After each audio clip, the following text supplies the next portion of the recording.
Welcome back. This is your host, Dolores Clivert, for the Love of Baby Boomers. The Love of Baby Boomers, love is spelled L-U-V. You can find us on Facebook. We are here with Danette Lindo, Danette with a D, not Jeanette. And she's talking about real estate. Welcome back. Well, thank you. Yes, we're back. And I think we were kind of touching base on the equity. We were talking about how baby boomers are, major portion of the market and population right now.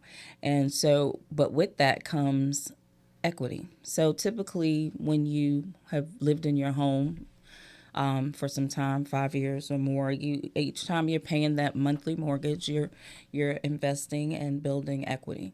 And so after 20, 30 years, you should be well vested as far as having equity in your home. I mean, I've had, just to give you an example, or people that are listening an example, I've had people recently stay within their home 7 years, and by the time we've paid off their mortgage that they currently owed, paid off commissions, and Uncle Sam, and this is after selling their home. Right.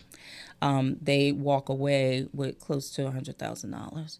So, I mean, again, that's one of the reasons why I've been an advocate for, owning and ownership, because it puts you in a position to potentially do other things, leave a legacy. But first things first. And I mean, let's think about it. We've got to live somewhere. You've got to lay your head down somewhere. So why not invest in yourself? And so that 7 years goes by really quick.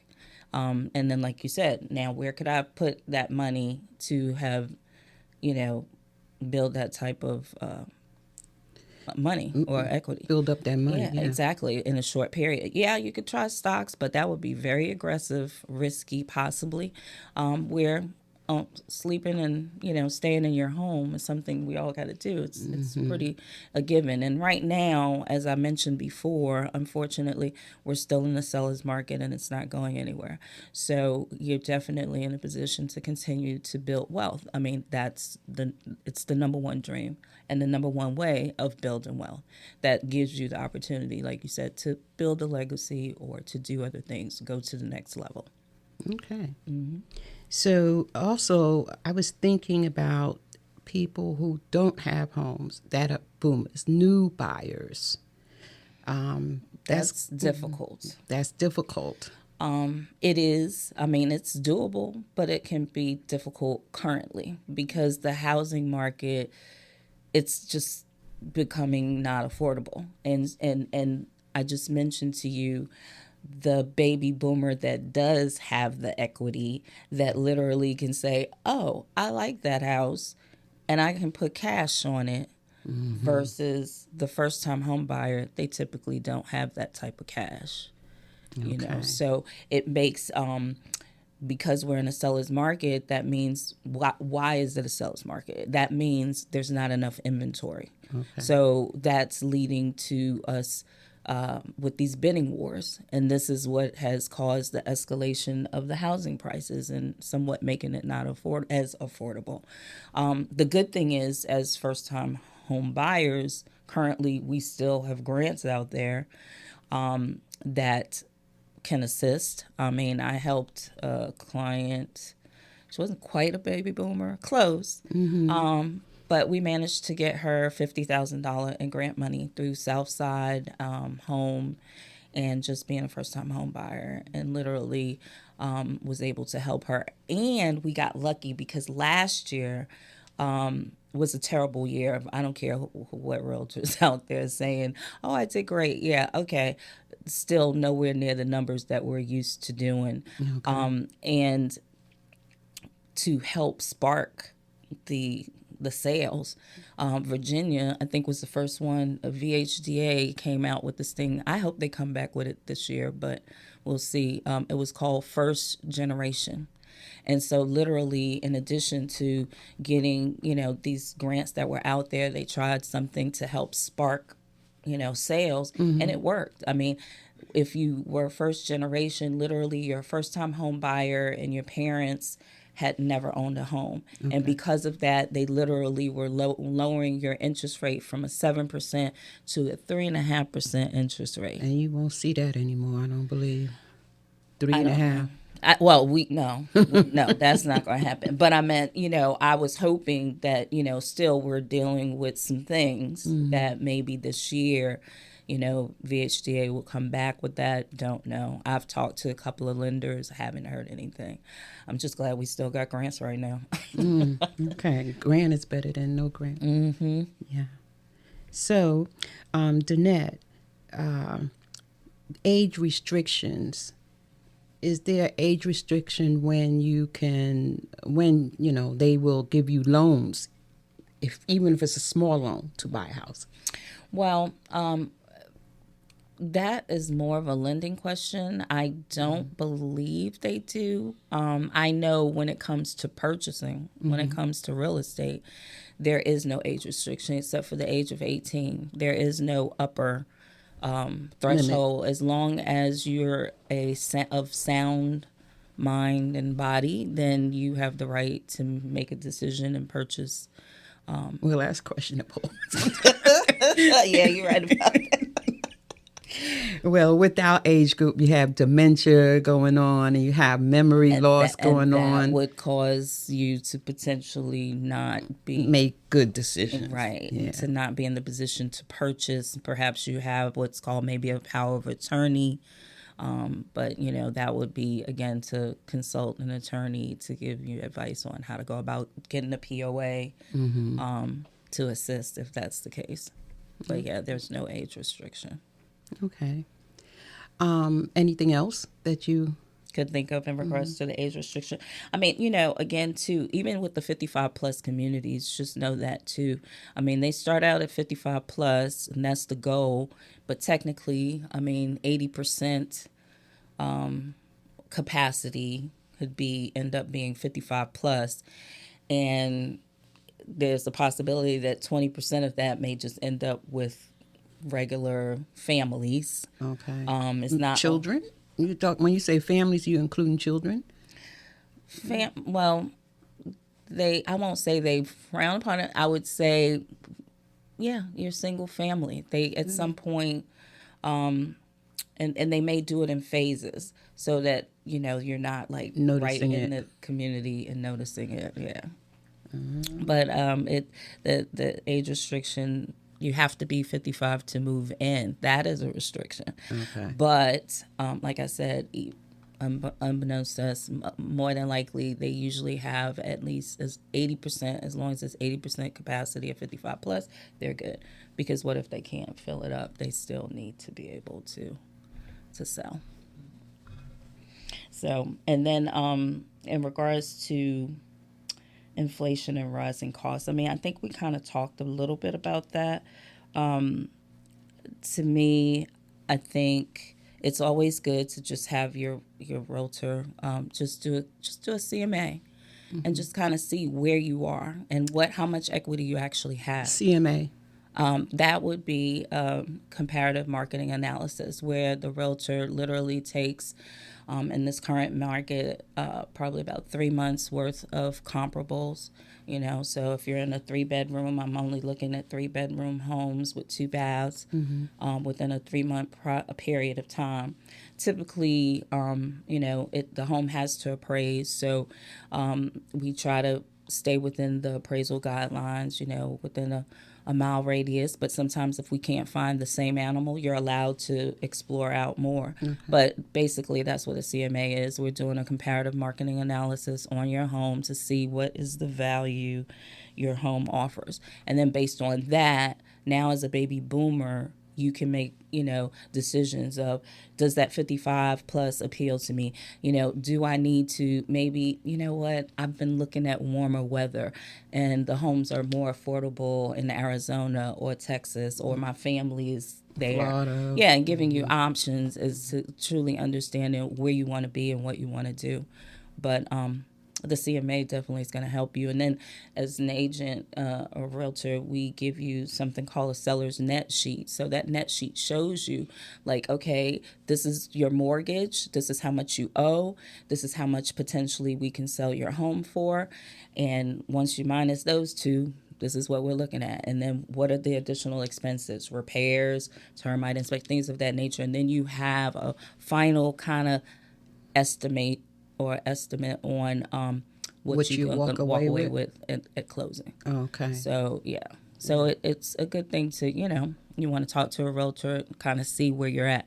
For the newcomers, again, I'm not wanting to sound discouraging, it's not as easy because of the fact that most of the first-time home buyers may be limited when it comes to cash. And so when we're out here putting in an offer, sometimes it can be frustrating. You're putting in an offer, you're thinking, okay, I did a really good offer, but then somebody comes and says, oh, I'll just pay for the whole $350 cash. Like, competition. Yeah, cash is king. So who do you think the seller's going to pick? Cash, or I got to wait 30 days to, possibly get my money. So, first-time home buyers just have it a little bit tougher right now. But there's aid out there, and just know that it may take a while. That's probably the better word. I don't want to sound, disparaging at all, because it's doable. It's just, it may take a minute. It may take time. So you would probably suggest that people do their homework, start researching, start knowing what they want, asking themselves what they want, and knowing that it's going to take time. Maybe start packing, because even though it may take 3, 4, 5 years, sometimes it takes time to get ready to get yourself prepared. Yeah. And then again, like I said, the best thing to do is, if you're really having these thoughts as a baby boomer, talk to the realtor, because I can't each person has different scenarios, and the variables are endless. But typically the main, piece is understanding, financially, am I set? Do I have the funds to make the down payment? If I don't, can I get aid? Oh, great. The grants will help me. Wonderful. But, just understanding that piece. If you're a baby boomer who's already have a home and now looking and trying to figure out you're sitting in usually the best seat, because more than likely you have established quite a bit of equity. Again, if you're not sure, contact me, reach out to, your realtor. Well, tell us how to contact you. Yes. Again, for those who hadn't heard, my name is Danette Lindo. I am currently with CIC International, which stands for Call It Close International Realty. We're here. I am designated in Chesterfield, but I serve all of the tri-state areas. Our office is at 6802 Paragon Place, Suite 410. And as far as hours of operation, typically I'm 8 to 5, and even though I have 9 to 5, I'm just an early riser, and I try to get in there early and start my day. So if you want to reach out, I'm on Facebook, Danette Lindo Realtor. I'm on Instagram. I am on LinkedIn. Boy, you crossed the social media board. I try to be. And just working on, even, I'm part of almost that baby boomer. I'm still not with all the videos and all of that stuff there. I'm getting there, though. So, but definitely would love to answer any additional questions that you might be out there thinking, or concerns that you may have. I'm available. My direct number is 804-536-0600. I'll say it again, 804-536-0600. And my email is easy. It's home is heart. Home is heart. Home is heart at DanetteLindo.com. Okay. And You spell home Home. MEIS. Yeah. No play on words. It's no Unlike ebonics. It's just strictly HOMEISHEART. Home is heart, like in your chest. Okay. And at Danette. And my name is spelled DAN, like Dan, ETTE. And the last name is Lindo, LINDO, Yeah, which actually means handsome or pretty in Spanish. Lindo means handsome or pretty. Well, you're pretty. You're not handsome. Well, thank you. But yeah, the Lindo. I had to learn that from it's actually a Spanish, name. Okay, Latin. Okay. Well, for the love of baby boomers, have a play on it. There you go, right? It's for the number 4 and love, LUV. And we can be found on Facebook. Okay. And we don't have an Instagram yet, but we're working on it. Okay. Yeah. So, Danette, I'm glad you spelt your name because I remember when I met you, I heard Jeanette. Oh, okay. Yeah. Okay. So. Yeah. Nope. It's Danette. DANETTE. And I also too want to put out there, Dolores, about an event. We have a wealth building event coming up May 3rd in Scott's Edition. Actually having financial advisor Nathaniel Banks and Barry Beers, and I'm going to have one of my lenders, Chris Watson, and we'll be there answering and talking about, like you said, some ways to build wealth, things like learning what is compound interest, how does that work, how to protect your 401k, how to build wealth in just home ownership. So if you're interested, please come out. It'll be May 3rd from 10 to 12 on Saturday. Just 2 hours. Just 2 hours. Yep. 2 hours out of So they have to get up early, have their coffee early. That's right. And come. And we'll have coffee there, too. you're going to have coffee there? It's going to be some good coffee. It's going to be that watered down stuff. We need good coffee here. Okay. Well, I want to give a shout out to Nathaniel Banks because he's the one that passed your name and number to me. And I really appreciate him. He's in the financial area. Yeah. And so he's going to be there as well. Yes. Yes. Hopefully he'll come do a podcast with us. Yeah. I'm sure he would love that. Yeah. That would be great. He has a lot of knowledge, good information to offer. And so that's why I'm, definitely speaking to the masses. If you have the time, 2 hours, it's not a lot of time, come out. You'll get some really good information. Yeah. And hopefully it'll be a good day. Yes. No rain. I know. Okay. So, for the love of baby boomers,